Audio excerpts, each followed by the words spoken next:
Bonjour à tous et bienvenue dans Civil War, film versus comics en 180 secondes.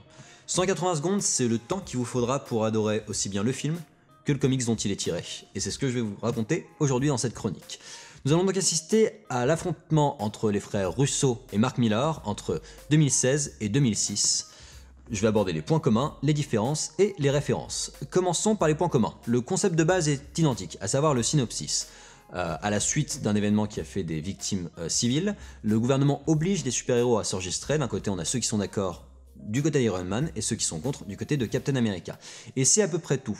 Et de mon point de vue, c'est pertinent parce que le film se permet une réadaptation au format filmique vraiment nécessaire et qui nous propose autre chose de tout aussi bien, mais de très différent.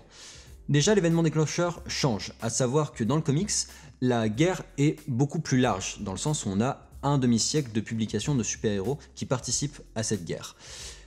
Dans le comics, c'est donc Nitro, qui est poursuivi par un groupe de super-héros amateurs qui se fait péter en plein milieu d'une ville américaine et qui cause beaucoup de morts civiles. Dans le film, par contre, c'est la Sorcière Rouge qui redirige une bombe de Crossbones sur un étage de dignitaires wakandais, ce qui permet d'introduire Black Panther à l'univers cinématographique. On a une escalade de violence qui diffère, dans le sens où dans le film, elle semble plus sensée, plus logique. On a un méchant derrière les machinations. Dans le comics, elle est plus violente, plus extrême. C'est vraiment une guerre idéologique entre Iron Man et Captain America. Iron Man qui comprend que c'est à peu près la seule solution pour garder un semblant de cohérence avec le public, et Captain America qui refuse ce genre de parti pris parce qu'il sait ce que ça peut faire si le gouvernement passe du mauvais côté, etc. On a aussi le personnage de Spider-Man qui est vraiment un climax dans le comics, et du coup lorsqu'on a appris qu'il rejoignait le film, c'était vraiment chouette parce qu'il était très important.